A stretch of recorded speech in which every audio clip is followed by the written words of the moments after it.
Aujourd'hui même et dans les jours à venir, nous serons confrontés à des épreuves plus ou moins difficiles que l'Éternel permettra pour notre développement spirituel et l'avancement de son royaume.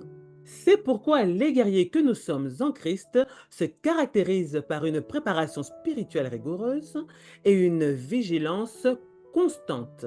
Comme mentionné dans les Écritures dans le livre de Matthieu 26 au verset 41, la parole déclare ceci: Veillez et priez afin que vous ne tombiez pas dans la tentation.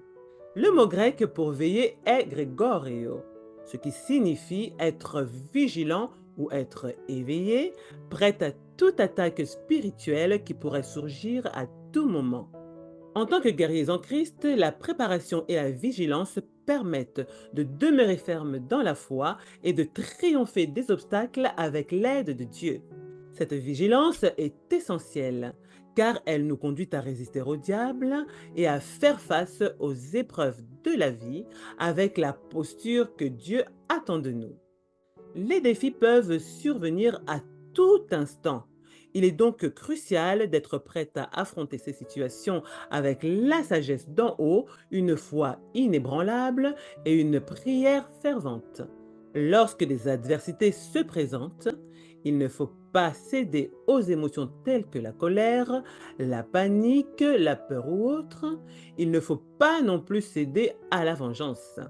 Il est donc important de s'appuyer fermement sur la parole de Dieu comme guide infaillible, car elle nous enseigne à être intrépides, à ne pas craindre les circonstances, mais à avancer avec assurance dans la volonté divine, à laquelle nous devons nous soumettre sans contestation, même si elle est parfois contraire à nos désirs personnels. Les épreuves et les combats sont une école de formation spirituelle.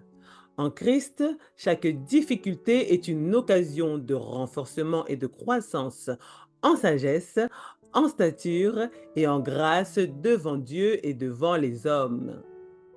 Les défis sont donc aussi des opportunités pour apprendre à dépendre davantage de Dieu et à affiner notre caractère à son image. Mes chers frères et sœurs, soyons persévérants tout en restant en alerte.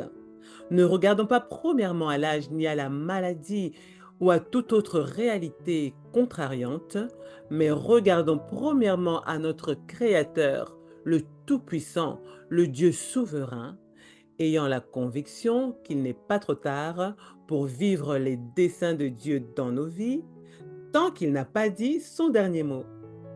Que Dieu vous bénisse. Au reste, fortifiez-vous dans le Seigneur et par sa force toute puissante. Revêtez-vous de toutes les armes de Dieu, afin de pouvoir tenir ferme contre les ruses du diable. Soyez sobres, veillez. Votre adversaire, le diable, rôde comme un lion rugissant, cherchant qui il dévorera. Résistez-lui avec une foi ferme, sachant que les mêmes souffrances sont imposées à vos frères dans le monde. Mes frères, regardez comme un sujet de joie complète les diverses épreuves auxquelles vous pouvez être exposés, sachant que l'épreuve de votre foi produit la patience. Mais il faut que la patience accomplisse parfaitement son œuvre, afin que vous soyez parfaits et accomplis sans faillir en rien.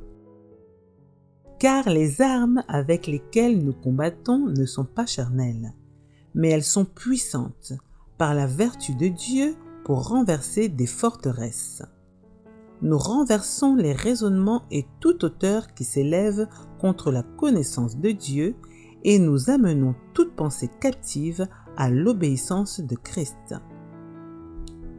Ne vous inquiétez de rien, mais en toute chose, faites connaître vos besoins à Dieu par des prières et des supplications, avec des actions de grâce. Et la paix de Dieu, qui surpasse toute intelligence, gardera vos cœurs et vos pensées en Jésus-Christ.